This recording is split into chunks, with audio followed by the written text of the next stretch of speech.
welcome to another Animation Friday. Sorry that this video had to be delayed, but unfortunately I've been rather busy throughout the last part of the previous week. So I'm going to be caught up today with all of the videos that need to be made. So without further ado, for this video I thought it would be cool to briefly address the history of Pixar for this Animation Friday. And Pixar is actually a really interesting company, even though it doesn't really have that extensive amount of history in the same way that Walt Disney had. But basically, Pixar actually started much earlier than one might expect. They were originally part of Lucasfilms under the computer division, and this was back in 1979. So this was when the concept of Pixar was really originally created. So basically George Lucas wanted to create this computer division to sort of generate a sense of how computers can be really used within filmmaking. And as you will see, he uses it extensively within his prequel films that come out in the early 2000s. But, you know, regardless, it just goes to show how invested people were originally into having computers be a part of this arena as far as entertainment is concerned. And this already starts in 1979, which is really around the time when computers were really being thought up as a concept. I mean, we had computers before, you know, that were just kind of in big rooms and stuff where they would just store data and information. But the 1970s is really what kind of got the ball rolling for kind of, you know, big ideas for computers, and then eventually we get the internet within the 90s. So it really was a very interesting time, and I think definitely George Lucas saw the potential and wanted to utilize it. So he hired this guy named Ed Catmull to be in charge of that division. And then it's not until 1983 that we see John Lasseter come into the picture. Now, John Lasseter is basically the person who really ends up being in charge of Pixar later on. And basically he joined the computer division in the graphics group. And he, as well as others within this computer division, ended up making The Adventures of Andre and Wally B, which was basically a short film, and it was the first to really kind of try to utilize this technology that they were really experimenting with. So the 70s were a very experimental time, and obviously for computers they really were, especially when you see sort of Steve Jobs sort of being also a big experimenter around this time too. So it really was a time for computers to see their ultimate full potential, which you will see eventually end up happening within the 90s and early 2000s. But basically, after the short film was made, Steve Jobs actually comes into the picture, ironically, and he ends up purchasing this division from Lucasfilms. So he basically becomes in charge, or basically just owns it. And that's when eventually we get the name Pixar.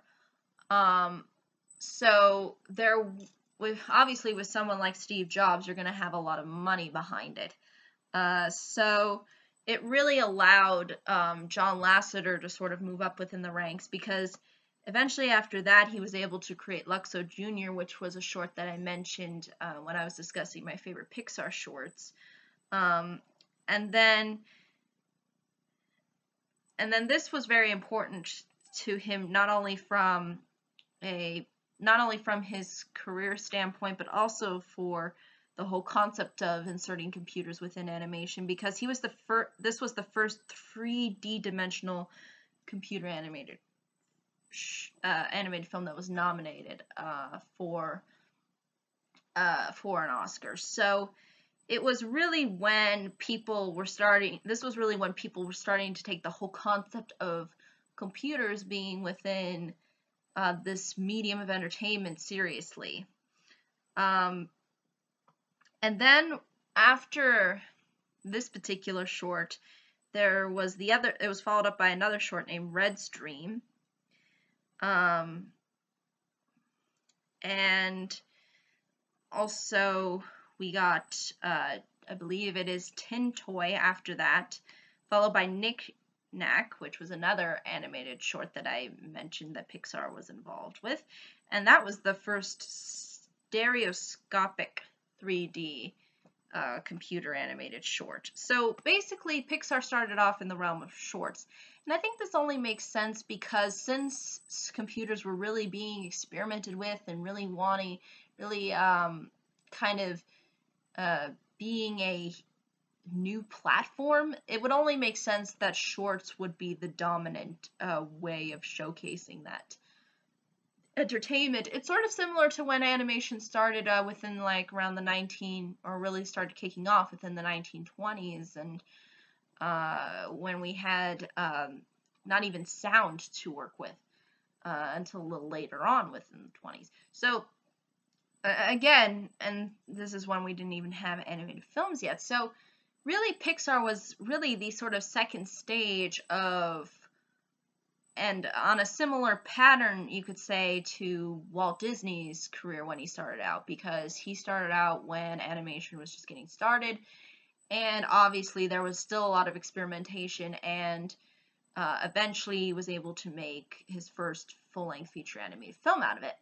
And it's the same exact sort of similar scenario with Pixar, except instead it's computer-driven and computer-focused as the medium of animation and not drawings. So eventually we get the first ever full-length featured 3D animated film, Toy Story. 1991. 1991 was when Disney and Pixar eventually reached an agreement that they would make sort of films together, and really that was when Disney kind of was like, yeah, we need to own you because we have the money and you have the talent. So, you know, it was kind of a sort of win-win deal for Pixar and Disney with this agreement. And then eventually that's when we see Toy Story. And then after that, there was another agreement reached where they would make 5 movies over 10 years. But Pixar still continued to make shorts for their films as a precursor to their film. So they would have a short and then the full-length feature animated film. This is where we get Gurney's Game, which was made afterwards and was used before the film Bug's Life. And then we got basically all of the major hits, and the rest is pretty much history, because after that we had Toy Story 2, Monsters Incorporated. You know, that's basically where Pixar kicked off, and they were pretty much going relatively high as far as filmmaking is concerned within the 90s, within the more later 90s and early 2000s. And I think where Pixar started to stumble, at least for a while, at least more currently speaking, is within the later 2000s and early teens, at least for now. I mean, I've heard Inside Out is a pretty good film, but I haven't seen it yet, so I can't really speculate. But it does seem like that they were kind of going down after they started their kind of sequel sort of craze. It didn't get the same amount of recognition or critical acclaim as their really original films. Like, for example, they made Cars 2, they made Monsters, Inc. 2, they tried to do, I believe the first film was Planes, and then they made a sequel to that as well. So they haven't been doing that well lately, at least now, especially with Disney kind of coming back center stage. So it'll be really interesting to see if Pixar can pull some more films out that will bring them back to sort of their sort of high-end days of the later 90s and early 2000s.